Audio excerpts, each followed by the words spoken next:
एक बार फिर आज सभी साथियों का स्वागत है मेरे अपने चैनल कॉमर्स अड्डा @2.0 पर। आज हम साथियों जनरल में लेके करने के नियमों के बारे में आज हम पढ़ने वाले हैं, जिसको गोल्डन रूल ऑफ अकाउंटिंग भी कहा जाता है। इनको गोल्डन रूल इसलिए कहा जाता है क्योंकि इनके बगैर हम अकाउंटिंग नहीं कर सकते, इसके बिना जनरल नहीं बना सकते, इसके बिना हम रोजनामचा तैयार नहीं कर सकते। जिसमें हम सबसे पहले आज व्यक्तिगत खाते के बारे में बात करेंगे। व्यक्तिगत खाते का क्या रूल होता है, जैसा कि हम पिछली वीडियो में बता चुके हैं कि इसमें व्यक्ति या संस्था का नाम आता है।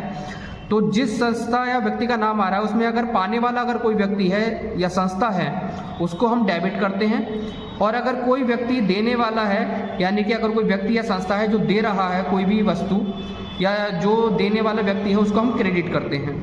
दूसरा खाता होता है वास्तविक खाता। वास्तविक खाते को रियल अकाउंट भी कहा जाता है। इसमें किसी संपत्ति का ब्यौरा होता है, संपत्ति के बारे में जिक्र किया जाता है, जिसमें आने वाली संपत्ति, व्यापार में आने वाली जो संपत्ति होती है उसको डेबिट किया जाता है और व्यापार से जाने वाली संपत्ति को क्रेडिट किया जाता है। तीसरा जो खाता होता है उसका नाम नाममात्र खाता, जिसको नॉमिनल अकाउंट भी कहा जाता है। इसका अन्य नाम भी है, अवास्तविक खाता भी इसको कहा जाता है। इसमें जितने भी व्यय और हानि होते हैं उन सभी को डेबिट किया जाता है और जितने भी आय लाभ होते हैं उन सभी को क्रेडिट किया जाता है। इसको हम एक एग्जाम्पल की सहायता से देखेंगे। अगर एग्जाम्पल हम देखें, एग्जाम्पल में है वेतन दिया। इस ट्रांजैक्शन में 5,000 रुपए की सैलरी यानी कि वेतन दिया जा रहा है। इसमें सबसे पहला काम हमारा रहेगा कि हम सबसे पहले अकाउंट्स को आइडेंटिफाई करेंगे कि इस ट्रांजैक्शन में कौन कौन से अकाउंटों पर असर पड़ रहा है। तो जब हम वेतन देंगे तो वेतन एक खर्चा होता है, तो हम एक सैलरी लिख लेंगे। एक अकाउंट हमने आइडेंटिफाई कर लिया जिसका नाम है सैलरी, और सैलरी जो दी जाती है वो कैश में दी जाती है। तो दूसरे अकाउंट जो होता है वो हमारा हो गया कैश अकाउंट। तो हमने दो अकाउंट्स को आइडेंटिफाई किया, जिसमें कि सबसे पहला अकाउंट है सैलरी और दूसरा है कैश अकाउंट। सैलरी बिजनेस के लिए खर्चा होता है, व्यय होता है।